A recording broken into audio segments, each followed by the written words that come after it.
అవసరం లేదు. అదేవిధంగా మత్స్యకారులకు ఆ భరోసా లేదు, ఎవరికి కూడా చెప్పుకోదగ్గ భరోసా లేదు.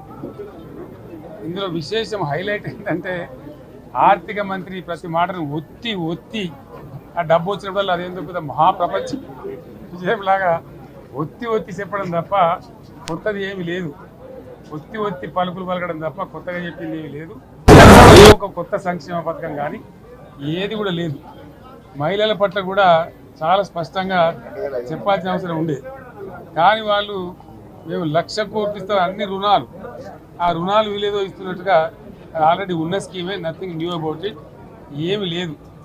వెరసి ఇష్యూ యాజ్ ఎ హోల్. దురదృష్టం ఏంటంటే, చాలా బ్యాడ్ లక్ ఏంటంటే, మేము కూడా ప్రభుత్వం ఏర్పడిన తర్వాత కనీసం ఒక 6 మాసాల సమయం వాళ్ళకి ఇవ్వాలని మేము అనుకున్నాం. నేను కూడా శాసనసభకు దగ్గర రాలేదు, కానీ ఈరోజు బడ్జెట్ చూస్తే ఏ ఒక్క పాలసీ ఫార్ములేషన్ జరగలేదు. రాష్ట్రానికి సంబంధించినటువంటి ఏ ఒక్క విషయంలో కూడా ఈ అర్భక ప్రభుత్వం ఇప్పటి వరకు పాలసీ ఫార్ములేషనే చేసినట్టుగా కనపడతలేదు. వ్యవసాయం ఉంది, మాకు స్పష్టమైన అవగాహన ఉండే ఈ రాష్ట్రంలో వ్యవసాయ స్థిరీకరణ జరగాలని మేము 2 పంటలకు కూడా ఇచ్చినాం రైతు బంధు. వీళ్ళు ఎగ్గొడతామని చెప్తా ఉన్నారు. మేమేదో రైతులకు ఇచ్చిన డబ్బును దాన్ని పాడు చేసినాము, చెడగొట్టినాము, దుర్వినియోగం చేసామన్న పద్ధతిలో దురదృష్టకరమైన వ్యాఖ్యలు చేస్తూ ఉన్నారు. అంటే ఇది పూర్తిగా రైతు శత్రు ప్రభుత్వం అనేది తెలుస్తూ ఉంది. ధాన్యం కొనుగోలు చేయలేదు, విద్యుత్ సరఫరా చేయడం లేదు, నీరు సరఫరా చేయడం లేదు, చాలా ఇబ్బందులు పెడతా ఉన్నారు. ఇంకా రైతు భరోసా, రైతు బంధు గురించి ఇంకా ప్రస్తావనే లేదు. ఎప్పుడేస్తారని మా ఎమ్మెల్యేలు అడిగితే కూడా కనీసం సమాధానం చెప్తలేరు. కాబట్టి రైతులను వంచింది ప్రభుత్వం, వృత్తి కార్మికులను వంచింది.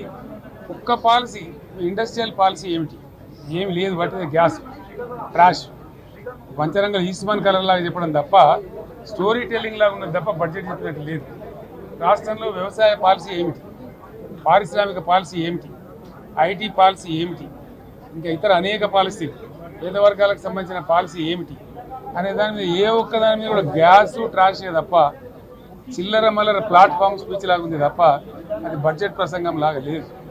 రాజకీయ సభలలో చెప్పినట్టుంది తప్ప ఏ ఒక్క పాలసీని కూడా నిర్దిష్టంగా ఈ పనిని మేము ఎట్లా సాధిస్తాం, మా గోల్స్ ఇవి, మా టార్గెట్స్ ఇవి అనే పద్ధతి కానీ పద్దు కానీ లేదు. ఇది పేదల బడ్జెట్ కాదు, రైతుల బడ్జెట్ కాదు, యువల బడ్జెట్. విశ్లేషణలో మీకు తెలుస్తుంది.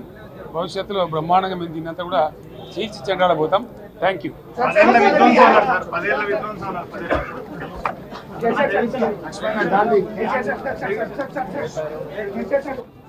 అనేక ఆంక్షలు పెట్టబోతున్నట్టుగా ప్రత్యక్షంగా చెప్పి రైతులకు ఆల్రెడీ మోసం చేశారు.